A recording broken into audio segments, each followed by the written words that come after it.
So we'll start with a case because we've all seen patients where they come to us and you can tell as soon as you walk into the room, oh boy, this is going to be a tough one. For this particular patient, this is someone that I saw fairly recently. She's a 67-year-old African-American. She's a retired cardiologist. And when I walked into the room, she has the big wide-brimmed hat on. She's got the sunglasses on. The room lights are down low. And her description of how she says her eyes feel is just, they hurt. I'm in pain. I can't ever get away from it.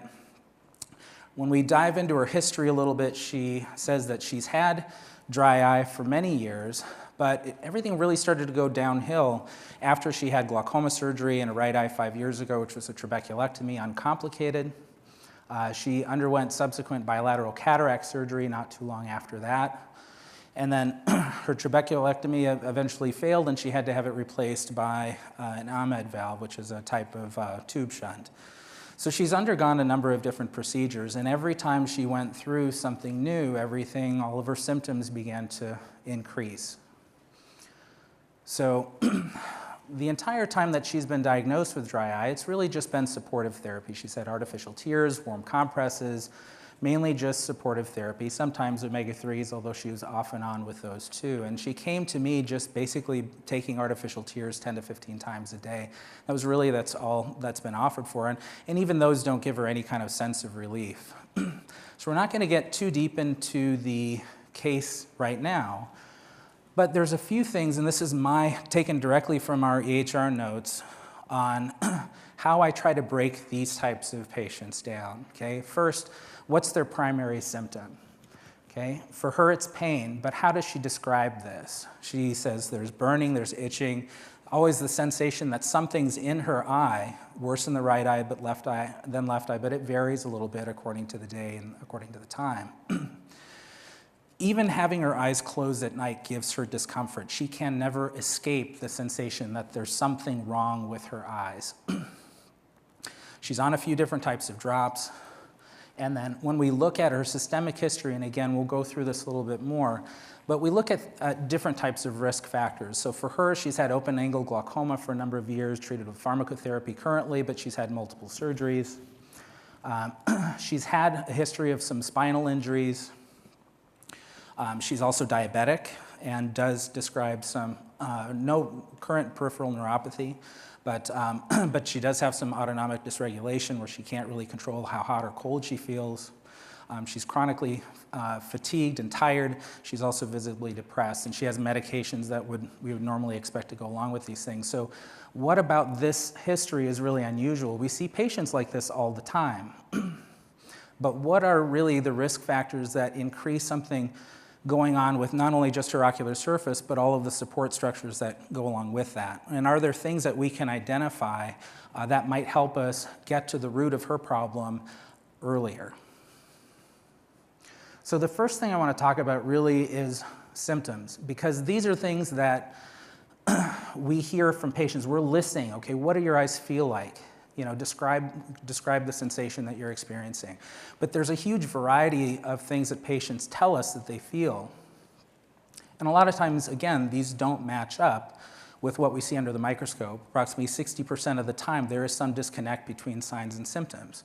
The real problem, though, comes in with when we talk about our treatment modalities, like Dr. Donnenfeld spoke of early this morning. Our success of what we think works or doesn't work really depends on what the patient tells us. Did that drop of restasis really change how your eyes are feeling? Yes or no? If the answer is no, then is that a failure of the medication, or is it a failure of us being able to diagnose really what's going on with this patient?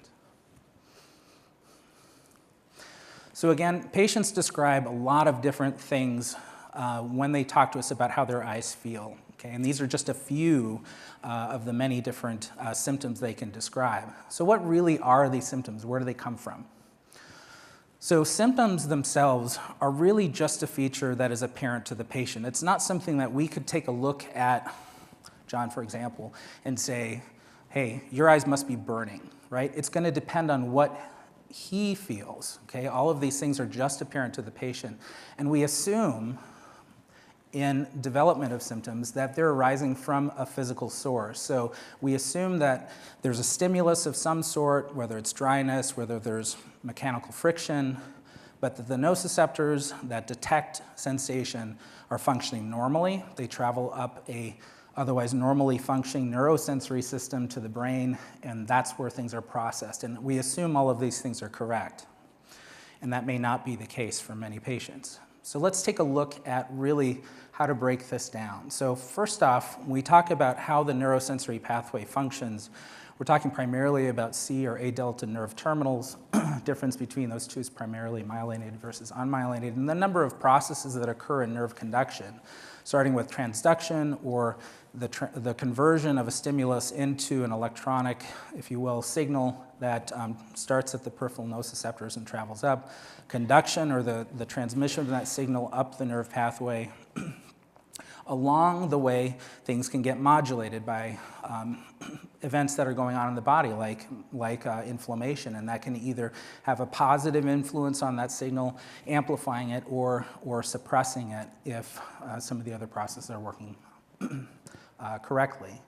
And then finally, when it reaches the other higher processing centers in the brain, we actually have the perception of what's going on at the surface. So there's a lot of key features there that happen just in transmitting that signal from the front end to the back. When we look at the cornea specifically, this is the most highly innervated tissue in the human body.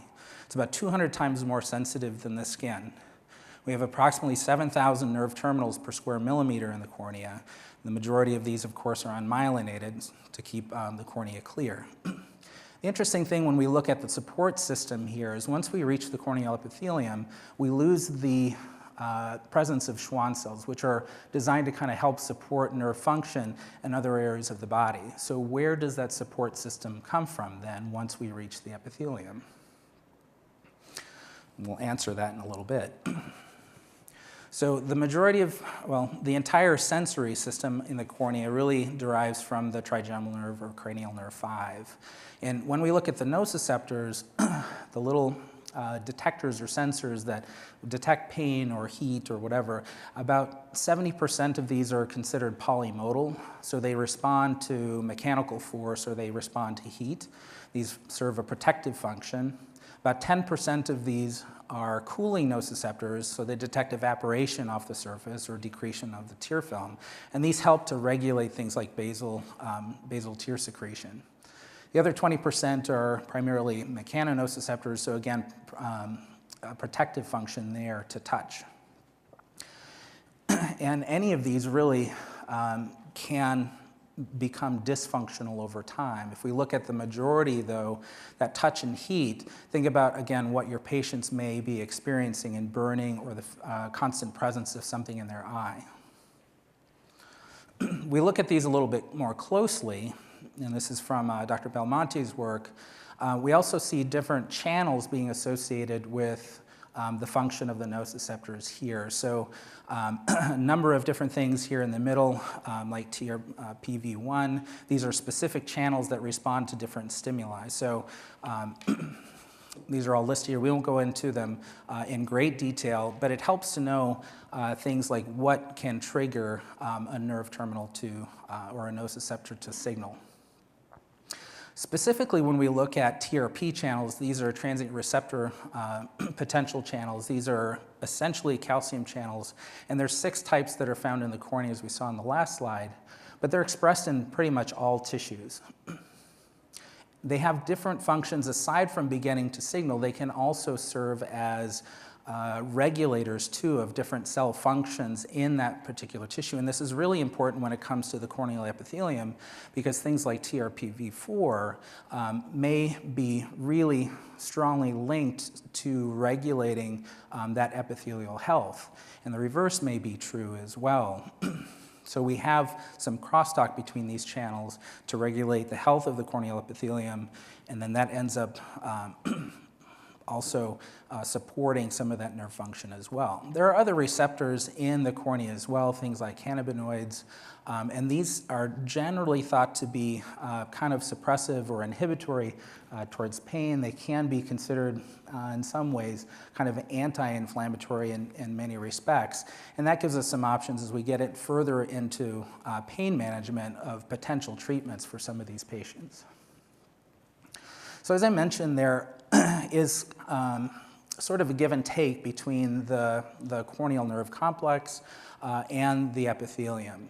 And what I've started to think about recently is how strongly codependent these two structures are with each other, anatomically and physiologically. We can think of what happens when patients have damage to the nerve understructure and they develop things like neurotrophic keratitis, where the epithelium may slough or their cornea may ulcerate. But the reverse is also potentially true in patients that have chronic dry eye or have had multiple insults to their cornea or the substructure of the nerves, where that degraded epithelium does not allow for proper nerve support. And that's where we start to see things like decreased subbasal nerve plexus that Dr. Donnenfeld and others have talked about earlier today. So it's a complex relationship. So stepping a little bit away from the cornea, let's take a look at the pathway here. So ideally, again, when we look at how all of this stuff is supposed to work, we have a stimulus on the front end that triggers some type of signal in the corneal nociceptors that travels from there up the first order neuron. It synapses in the trigeminal subnucleus caudalis in the brainstem. Second order neuron processes that or travels that signal further up to the thalamus and some other emotive centers, and then is processed cognitively in higher processing centers in the brain.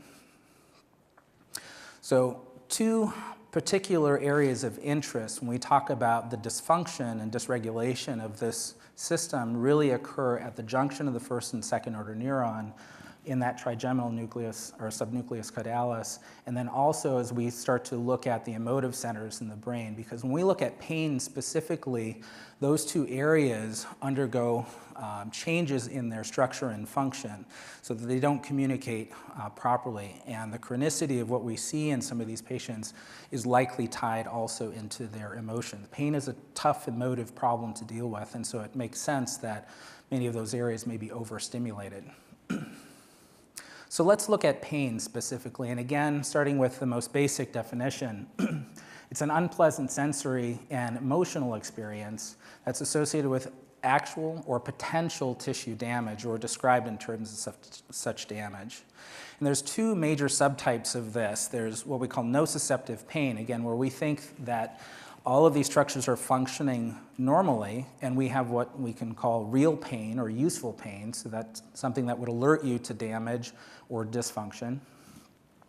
And then we have neuropathic pain, which is a little bit different, and that is where the system itself is dysfunctional, and so signals are traveling up either in an unregulated or over-amplified fashion and are still creating that stimulus or that perception of pain, even when no stimulus really exists. So neuropathic pain is really kind of a part of this, and it's not a very high percentage of patients when we look at true neuropathy, especially as we talk about the other subclasses of that, and we'll get into that a little bit later. But neuropathic pain is really more of a chronic condition. So we think about that first patient that I spoke of, patient that can't get away from her feelings of discomfort, of burning and irritation. And that is likely, in her eyes, coming from some type of dysfunction in her neurosensory system. May have started with damage to at the peripheral nerve endings, either as a result potentially of her surgeries and probably complicated by some of the other things that she's dealing with diabetes, depression, etc.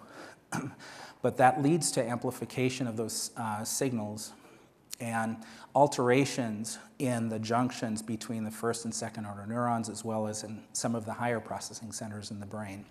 We know that inflammation is a big part of this too, because as inflammation affects tissues around the body to alert the rest of the body and the rest of the immune system to potential damage, it also alters the way that the normal tissues and communicators will function. So we see inflammation being a big part of why patients develop this over time. So one portion of this is what we call neuronal plasticity, and that's the upregulation of certain genes in cells that are designed to carry signal, and adjustment of that signal in usually an upregulated form so that enhances the pain response. And again, this begins in the peripheral nervous system where there's remote damage to a specific site. But because a lot of the synapses occur in the brainstem and in the spinal cord, that's where some of that plasticity takes place.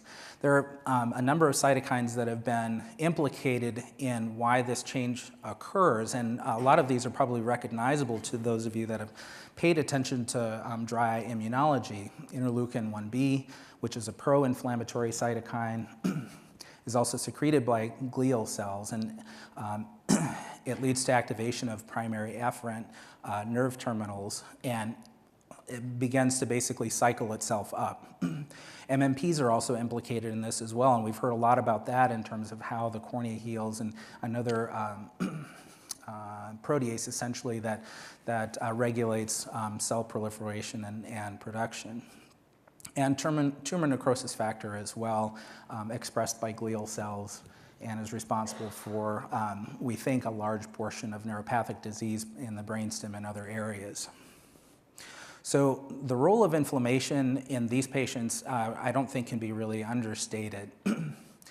And for us to be able to help many of these patients, we're going to have to address this. Now, the hard part is that not all of this happens really at the surface of the eye. It may begin there, but many of these patients that develop into really more chronic, higher centralized pain have inflammation or dysfunction or dysregulation going on in their body. So that's why we have to scan these patients for other types of systemic disease or other types of dysfunction. When we look at the cornea again, one of the potential means for hypersensitization or constant nerve stimulation really can come from osmolarity. We have a number of receptors that are designed to really pick up on this. And we can see pain responses mitigated by instilling hyperosmotic solutions into eyes and then seeing how they respond. And the graphs that I have here, you can see that the dark lines were actually very high, 900 milliosmol solutions instilled, and this is in mice, where they looked at how long the eye was kept closed and what the exposure was for those. And we can see that that hyperosmolar response, or that kind of pain response, was more prominent in hyperosmolar solutions. Now, when we take this back to a clinical level, we can't measure things that are that high in osmolarity. You know, we have things like tear lab that can help us understand what's going on there. But really, when we look at what happens theoretically to patients that have dry eye disease and very rapid tear breakups, again, in the Dews-2 report, we look at the mathematical things that happen around areas of tear breakup. Well, when we look at a number like 308 or 310 or 315 and say, well, you have some levels of hyperosmolarity, that's in the meniscus. When we look at what happens on the corneal surface where most of these nociceptors are, the areas immediately around tear film breakup can have spikes in osmolarity that are up in 1,600 milliosmoles and higher. So if you can see that stimulus alone should be extremely high, or high enough at least to create some type of pain response. And this leads to dysregulation of the ability to maintain this. Again, if some of these nerves are overstimulated, we lose our ability to maintain homeostasis on the corneal surface. So what happens when patients are exposed to either chronic dry eye or other types of insults for an extended period of time in the presence of inflammation is we can see changes to the substructure in the subbasal nerve plexus. And so some of these we're able to actually visualize through confocal microscopy. And we can see changes, again, that show a decrease in the subbasal nerve plexus density. That's something, again, we talked about earlier. But also there's morphologic changes, too, to the nerves. So we can see an increase in nerve tortuosity. Most of the nerves that we look at using a confocal microscope are fairly straight. So we notice an increase in tortuosity in patients that have higher amounts of inflammation over a longer period of time. We also see things like nerve beating, which is what's shown here in the photo, and the development of something called corneal microneuromas. And these have a pretty high association with development of at least corneal types of neuropathic pain. Next slide shows essentially nerve sprouting, which is, again, a type of dysregulation in how the nerves basically regenerate over time. But more importantly, in the photo on the right-hand side, that big kind of nest, I'm not sure if I have a pointer here, that big nest here is actually a microneuroma. This was a photo taken by Dr. Hamra at Tufts University. But basically, you can think of this as being like a short circuit. And there is a correlation between what happens with overexpression of nerves and nerve sprouting. Where they're uncontrolled, they can build themselves into these little short circuits. And those, again, have a higher association with cornea-related pain. Along with changes to the morphology of the nerves, we see changes, obviously, in how the nerves function, too. And so the first thing that tends to happen with this is we get sensitization. We see a decrease in the activation threshold of the nerves. And so then it takes less and less stimulus for them to actually begin to generate a signal and have it travel up the nervous system. We also see an increased response to different stimuli, so amplification that's occurring even at the nociceptor level.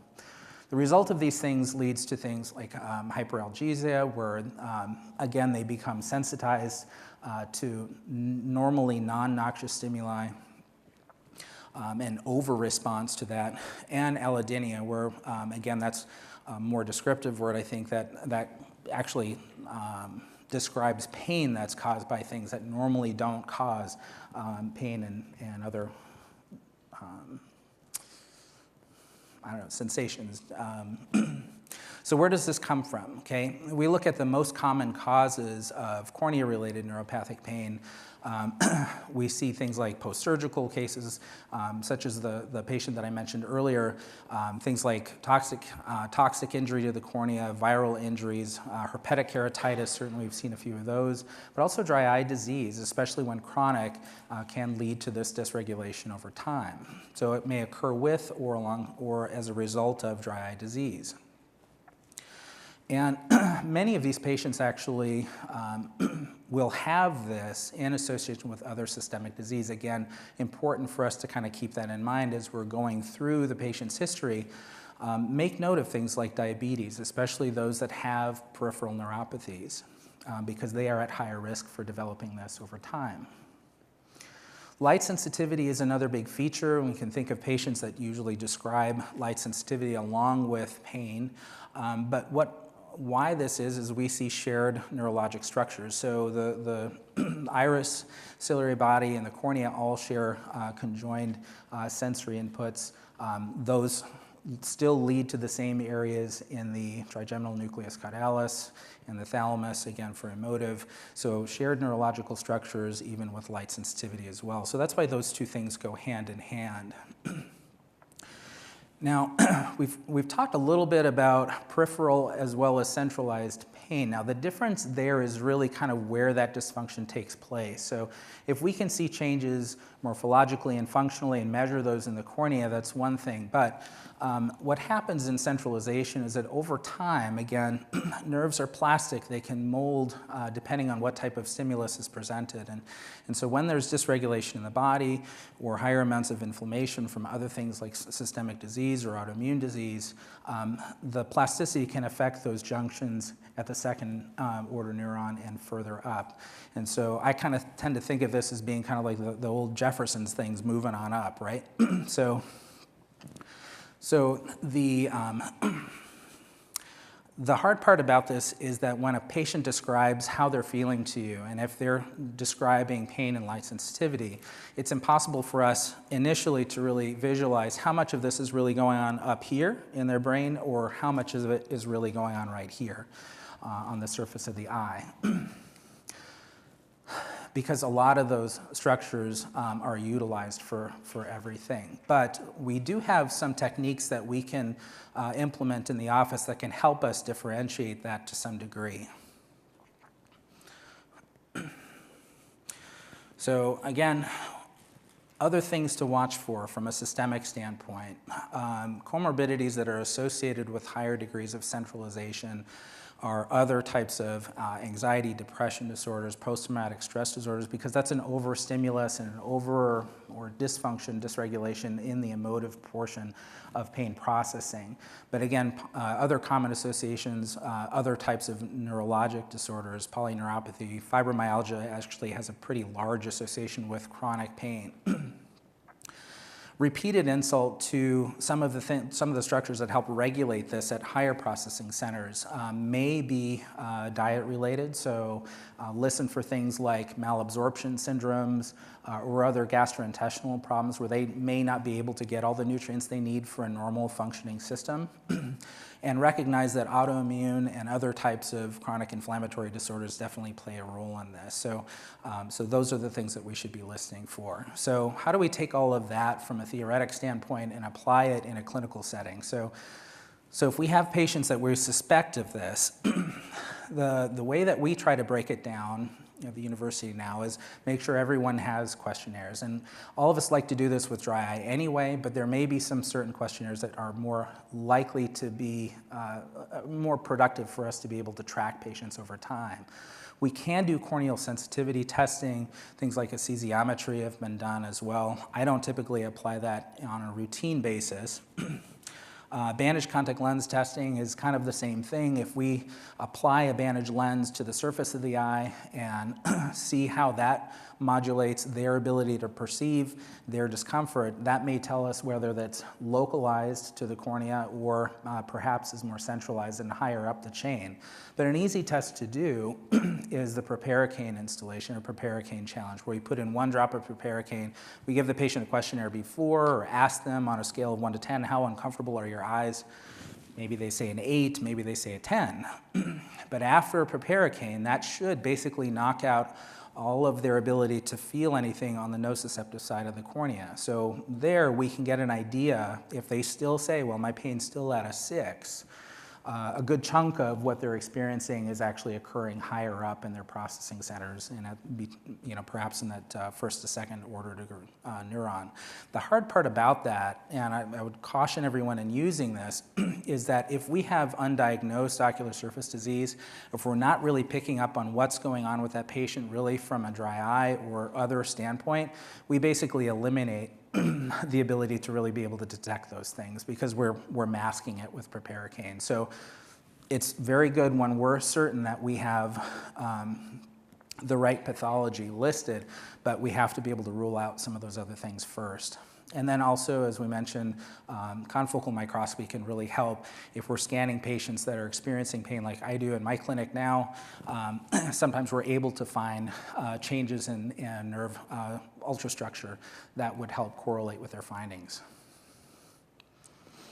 So the first one from a questionnaire standpoint that we employ now is the OPAS. It's the Ocular Pain Assessment Scale. It was developed at Mass Pioneer, and it's the one that I've shown here on the photo. It incorporates 2 things. There's essentially the visual analog scale, so the 0 to 10 faces, but also there is a big section here on different types of triggers and how well they respond to different stimuli. So, please rate the following. How does your pain respond when you're exposed to wind or cold air or when you're reading or driving? Those things are asked in this questionnaire, and it helps us to get an idea on how well they can actually function under different conditions.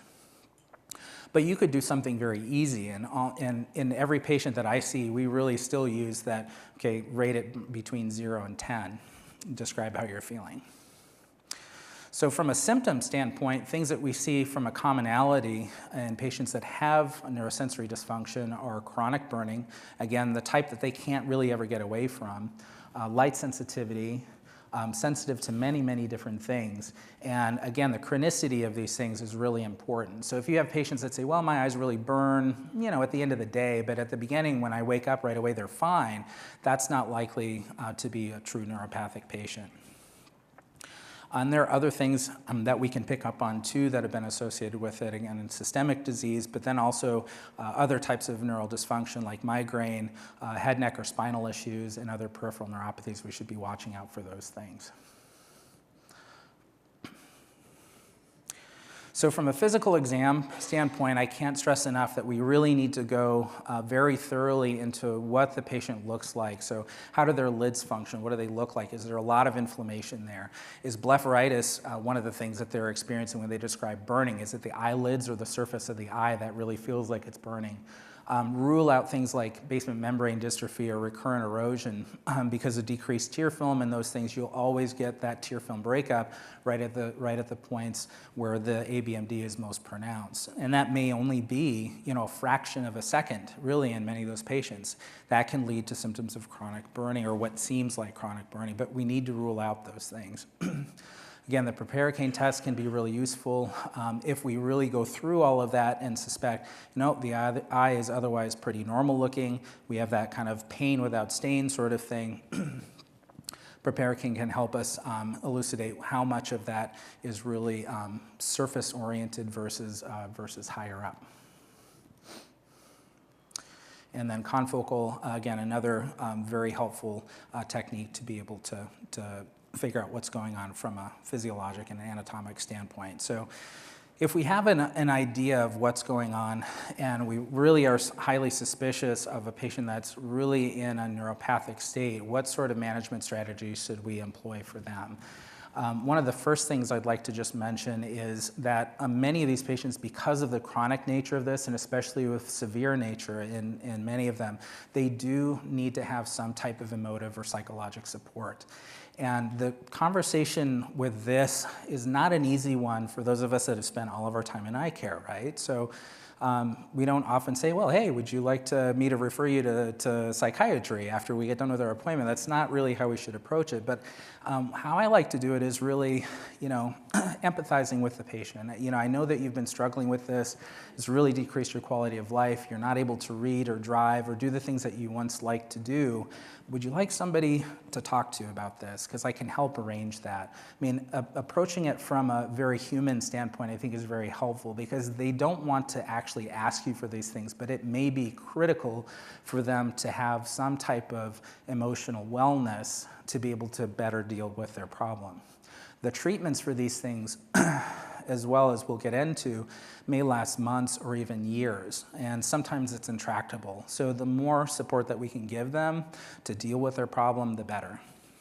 There are support groups out there also that deal with patients that have chronic pain issues, and don't be afraid to have a few of those ready to give to your patients should they need it. One other thing I'd like to discuss as a kind of a sidebar is, as we've been talking about this, I want to make sure that we stress that at this point, we don't necessarily have to have neuropathic or non-neuropathic pain, right? There can be a continuum of disease that occurs here. Because what happens early on in terms of changes to nerve function may accentuate or amplify the patient's symptoms, but it may not be fully dysfunctional, okay? Those are the earliest signs. So in the early stages of neuropathy, it may be really difficult to differentiate that from a normal dry eye situation. So I've started to think of this as being more or less a continuum of disease. And one of the first steps that we have really is to try and support the ocular surface to decrease that stimulus, do everything we can to make the tear film function better, treat inflammation because that's, again, where some of those other physiologic changes come from. But then as we kind of employ more and more treatment or if we find that the patients aren't responding the way that we want to, then we can offer higher therapies. So the way that I've broken out here is from mild peripheral cases, again, very difficult to differentiate from normal ocular surface disease, so don't treat them any different, okay? Assume that that's part of what goes on in dry eye. Moderate peripheral cases, which means that maybe they drop from 8 out of 10 scale down to maybe a 3 or 4, those usually respond well to traditional therapies plus the addition of what we started to call neuroregenerative therapies. So things like autologous serum and some other therapies we'll talk a little bit about more here in a second. Higher centralized cases where they don't really drop much on their pain scale after the installation of proparacaine. You put in a drop before they were a 10, now they're still a 10 5 minutes later. That's a very centralized case of pain, okay? We wiped out their ability for their corneal nociceptors to function, yet they still don't have any decrease in pain. Those are very difficult to work with. They typically don't respond much to traditional therapies. We should still do everything we can to try to limit the signal at the surface. We definitely need those neuroregenerative types of therapies, but we probably also need to be doing something else systemically with these folks to be able to get them to function better throughout their day. So in the treatment options to decrease inflammation, all the usual tools are here. So cyclosporin, tacrolimus, another calcineurin inhibitor, lifitegrast, steroids, NSAIDs. We can use any of these things to help decrease the inflammatory load. Improving the tear film, things like LipiFlow, intense pulse light, Ilux. Neuroregenerative therapies, which is kind of the new, maybe newer area. We've talked about those a little bit already. Things like autologous serum, cryopreserved amniotic membrane, platelet-enriched plasma, which is essentially a different way of processing the patient's blood, or umbilical cord serum. All of those have been shown to be neuroregenerative, at least in some sense. And then when we start talking about systemic pain management, these are things that not probably a lot of us have experience with, and maybe more of us would be more comfortable kind of kicking that over to someone who has a little bit more of a specialty in that area. But we can employ things like scleral lens to at least limit the amount of stimulus at the surface. We can use certain types of systemic pharmaceuticals, at least up to a certain degree, and then when all else fails, enlisting the help of someone that's in pain management can be extremely helpful too. So when we start looking at anti-inflammatories, cyclosporin has been around a long time, so we have a pretty good wealth of data to show that it actually does have, by limiting inflammation at the corneal surface, it does have a positive impact and can show both a decrease in symptoms, but then also an increase in the corneal nerve plexus density. So a couple of studies that have shown that. We can see the same thing with steroids as well. We look at specifically neuroregenerative therapies. Autologous serum, probably the first study that really looked at corneal nerve density and how the corneal nerve complex changes with the use of autologous serum. The first study really came out in about 2010 from Dr. Rao in Houston, looking at a pretty small number of patients. And really in this subset, he was really looking at neurotrophic corneas, not necessarily neuropathic patients, but we can see changes in the corneal nerve density, corneal nerve length, and mean number visible on confocal in almost every patient. And we do see also a complete alleviation of, again, epithelial defects associated with corneal neurotrophia in the majority of patients. So complete alleviation in 7 of the 11 patients, but significant improvement in corneal defects in 4. When we look at it from a pain standpoint, this was a study that was done a few years ago looking at patients that were experiencing light sensitivity. And again, the majority of patients in this subgroup showed changes in their corneal nerve substructure, showing beating in 93% entering at baseline, as well as 56% of the patients here showed corneal microneuromas on confocal before initiating treatment. After 6 months of utilizing serum tears, the majority of patients showed pretty significant improvement in their pain scores, dropping from almost a 9 down to a 1.5, but then also changes to the substructure as well. So we see a decrease of about 30% in the presence of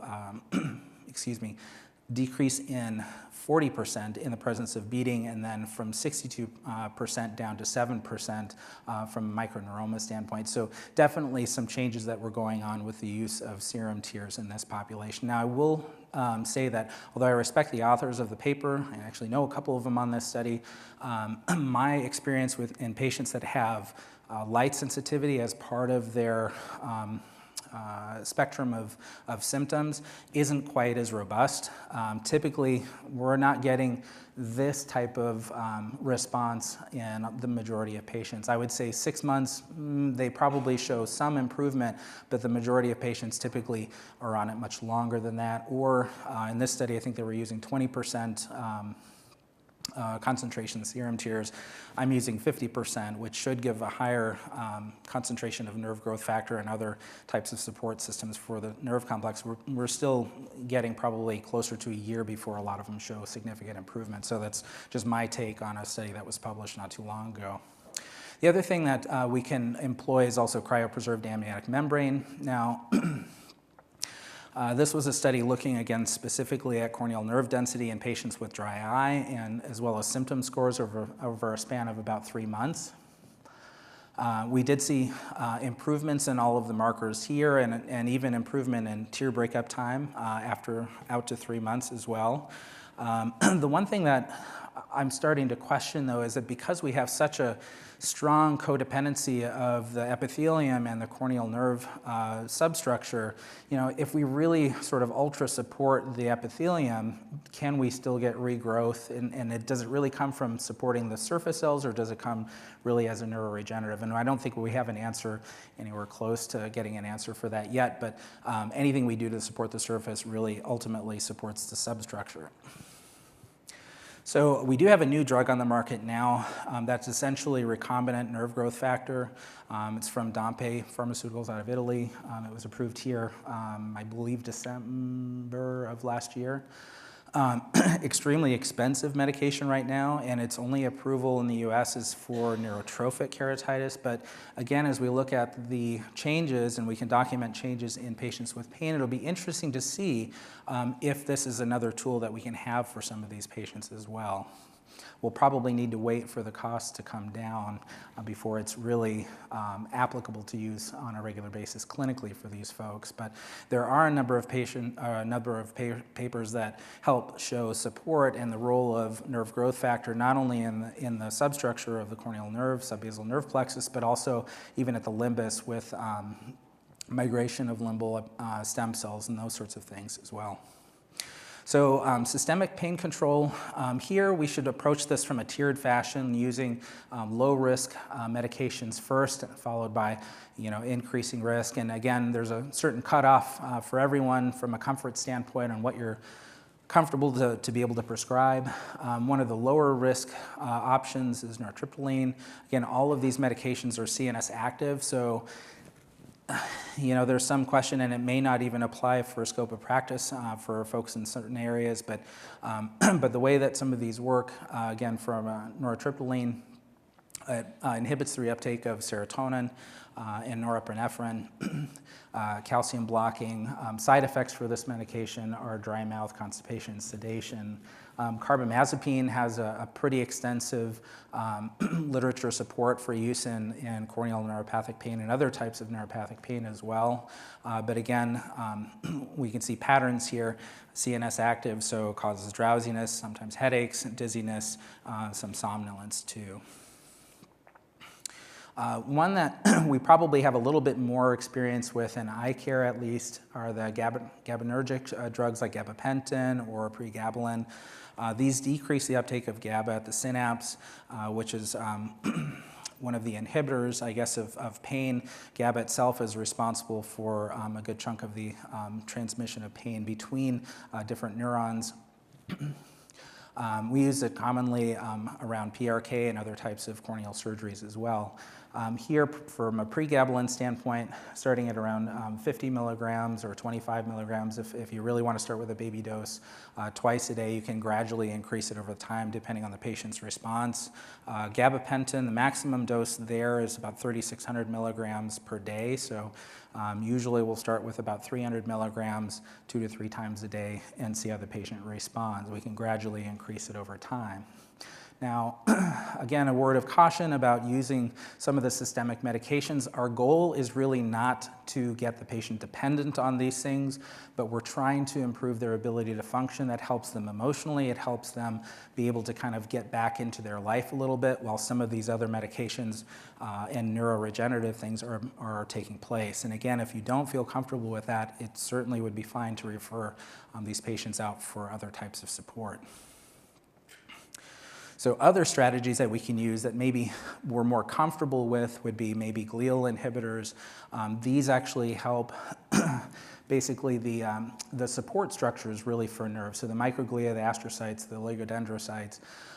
And these, when stressed, produce pro-inflammatory cytokines, which again alter that nerve function. So common ones that you probably all have experience with would be doxycycline.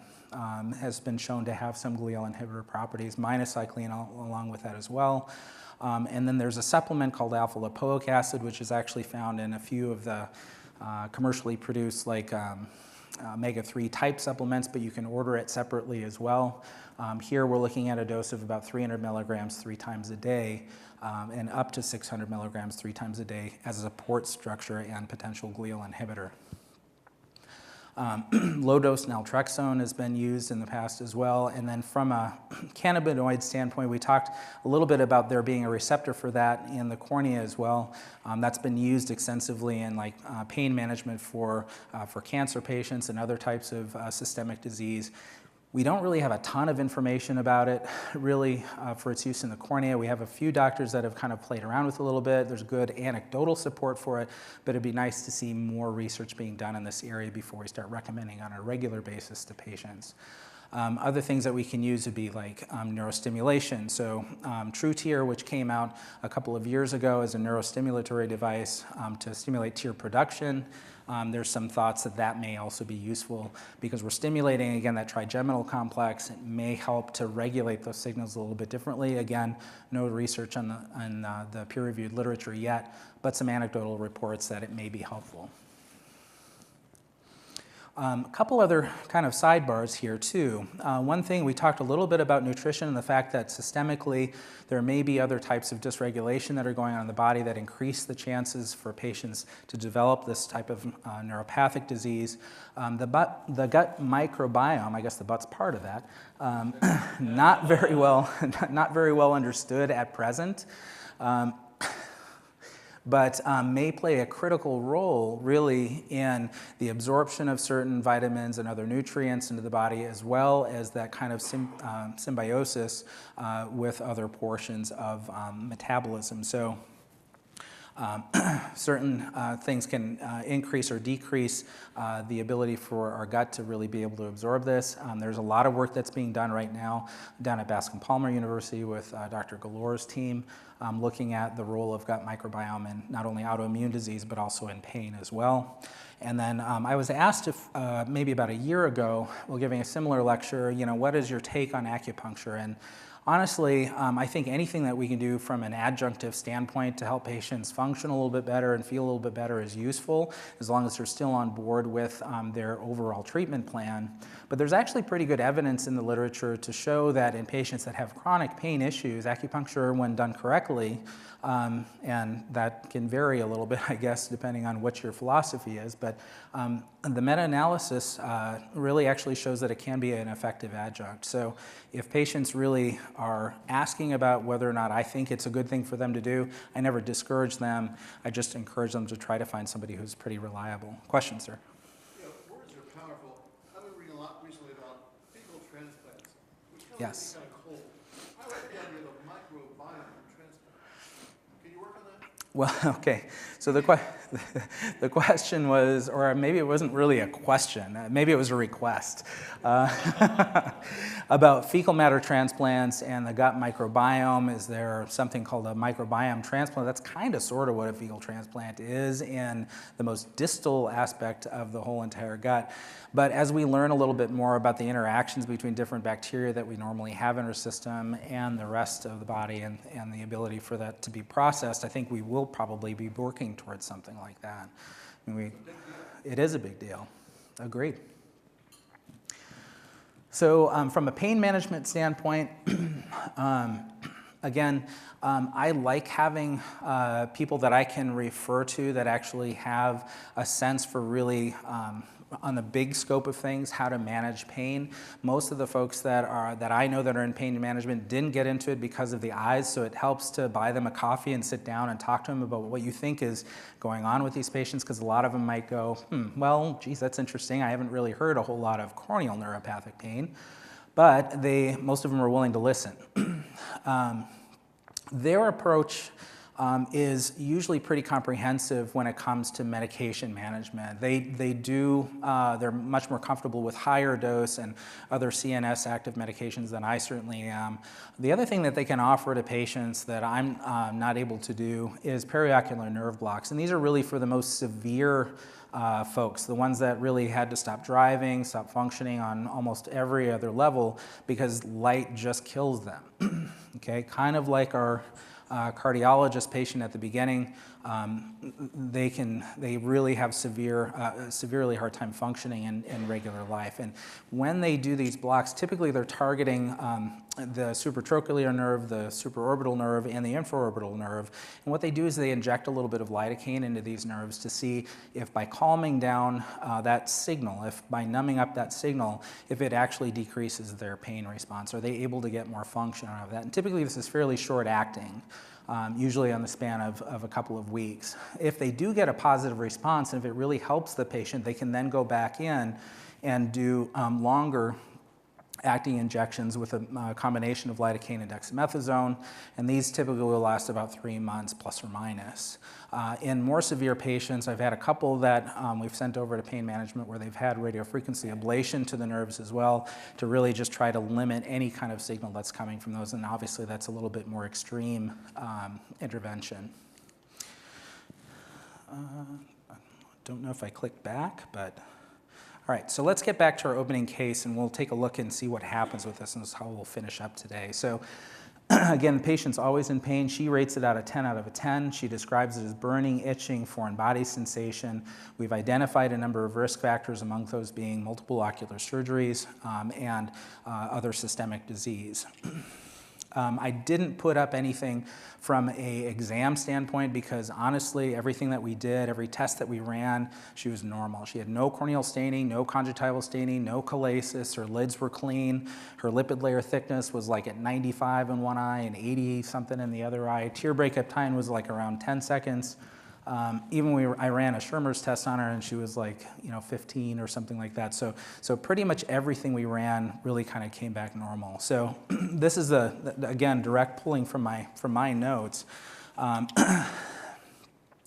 What we tried to do is any type of person in this severe of condition, I'm still working on dry eye therapies. I'm still making sure that she has something there to basically support her ocular surface a little bit better. And if there's any signal coming from the surface, it's minimized, okay? Even when everything else looks good, it still makes sense to try to protect it even a little bit better.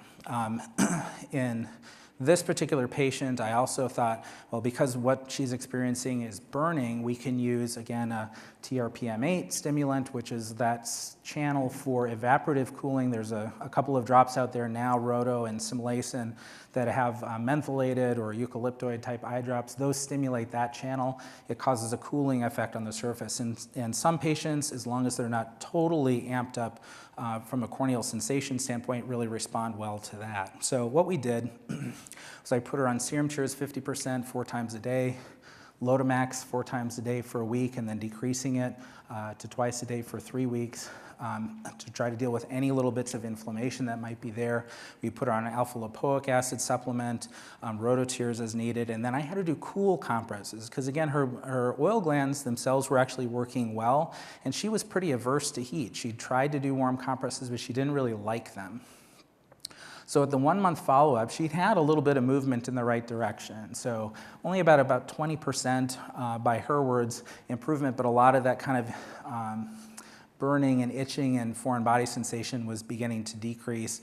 She was still photophobic, still pretty light sensitive, but improved slightly, and she was able to read for shorter periods of time now. So even though we didn't have a lot to go on the surface, implementing these treatments began to take some effect. Okay? Yes? Again, I just mentioned that that's, it's a mentholated drop, so it actually stimulates the TRPM8 channel, so it causes a cooling effect that can offset burning. That's another good place to use it in patients that are having a difficult time with, like, say, the Restasis or Xiidra. If you can put in that drop followed by one of like a roto or a simulation, sometimes that completely offsets the burning and stinging that they get from that. So kind of a different place to use it. At the 3-month follow-up, she noted 50% improvement, no burning, itching, or foreign body sensation, still photophobic, but again improved by about 50%. Now, this is 3 months in. This is far better than I expected to get from her. Probably what we'll see over the next 3 to 6 months, I don't expect her to probably make too much more movement. So if she's still having a harder time functioning, this is when employing our pain management specialists really may make an impact for her. But we do what we can on the front end, and for her, fortunately, we were able to make some difference. So again, to just kind of summarize this a little bit, symptoms, although there are first alert, and they tend to be our main triggers to decide whether or not to treat a patient, as well as what type of disease they have. We need to be aware that there may be dysfunction in their neurosensory system as a part of their bigger picture. And we need to recognize that there are certain things that we can look for in terms of systemic risk factors also that may increase the likelihood for that to happen in these patients. Neurosensory dysfunction likely occurs along a continuum. It's not an all or nothing thing, but deciding where and how much of it is in any given patient is a really difficult thing for us at this time with our current diagnostics. Different types of diagnostic clues, if we're listening for things from patients, chronic burning, light sensitivity, and hyperesthesia, sensitivity, oversensitivity to certain things that don't normally cause pain or extreme discomfort may be good clues for that. But we have to be able to rule out ocular surface disease and try to minimize that part of it in order to decrease the stimulus for these folks.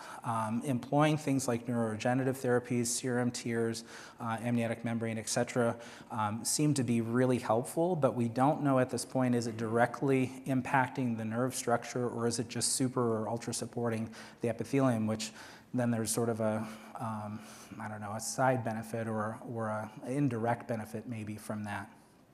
I don't know that it matters, honestly, but either way, we don't know the exact cause for that. Don't be afraid to offer psychological or emotional support to these folks, too, because they really do need to have a healthy emotional system to deal with this pain. And don't be afraid to reach out and buy a coffee for your local pain management specialist, because number one, again, not a lot of them are really super familiar with the area of the body that we deal with on a regular basis, but they understand pain and they know how to work with patients that have these chronic conditions. So sit down with them, get to know them a little bit, and be able to collaborate with them in a little different manner. So with that, just want to say thank you to my team and the people that have mentored me and had an influence on my understanding of this problem at this time. Dr. Lang. To platelet-rich plasma for a second, your thoughts, or is it available? So platelet-rich plasma, I don't have much experience with it. Really, my understanding of it is that it can be processed by any place that does autologous serum, because you're using blood, you're centrifuging it a little bit differently. It's different speeds, different times, so you're getting different types of extracts from the blood. Now, direct comparison, in pain patients, there really isn't a lot in the literature right now, But we know that for certain types of like dry eye disease specifically or epithelial support, it seems to do at least equally as well, if not a little bit better than autologous serum. So it'll be interesting when we start to employ that if there is a significant difference between those two. Does that answer your question? Yes. Okay. Any others? Yes.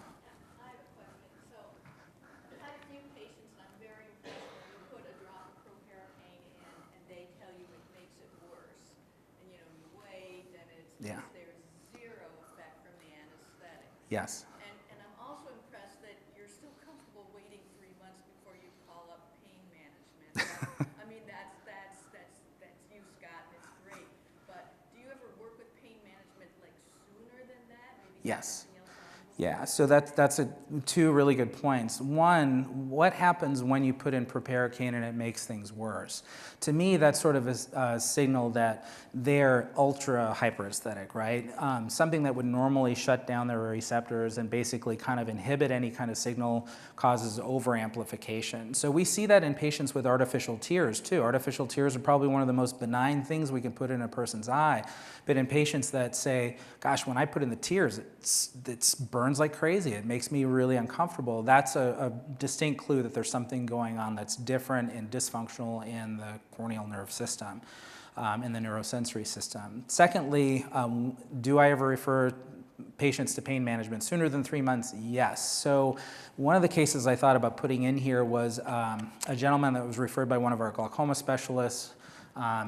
Really pretty complex history, but again, multiple surgeries on one eye, chronic pain. Again, similar to this patient, didn't really have a lot going on from an ocular surface standpoint, although he'd been diagnosed with dry eye for many months at least. For him, I still started him on serum tears, followed him up in a month just to see how he would do. But even for him, the serum tears were hurting his eyes. So again, overly hyperesthetic. So he was one I referred out a little bit sooner. I started him on Lyrica after consulting with them. I think it was kind of, again, they called it a baby dose. I put him on like 50 milligrams twice a day or something. They ramped him up significantly to like 300 milligrams, or 300 milligrams total, so 150 a day, and then had him scheduled for periorbital injections, and that completely turned his life around. I mean, he was able to get out and function and do all those things earlier, and I probably only waited a month for him. I think we still have to try things on our end because I think it strengthens our case when we go to pain management. When we say, well, I'm pretty suspicious of this, and I've tried this, this, and this, and nothing has gotten better. I think on their side of it, when they see those types of referrals coming in, they go, okay, well, he's gone through all of these checklists, so this is where I can start employing my treatments. And so, again, that coffee moment, that's kind of what we decided. Hey, I'm comfortable prescribing this, this, and this up to this point. After that, I want you guys to handle it. And they were like, okay, we can work with you. So. All right, one more question? Have you heard of people using lacosamide as an anticonvulsant for people with severe corneal pain? Lacosamide, I have heard of that. I have zero experience with it though. I'd have to take a look at the literature specifically around that, but I don't know anyone personally that's done it. I feel like I've come across it a little bit in the literature, but no personal experience at all. All right, thanks guys.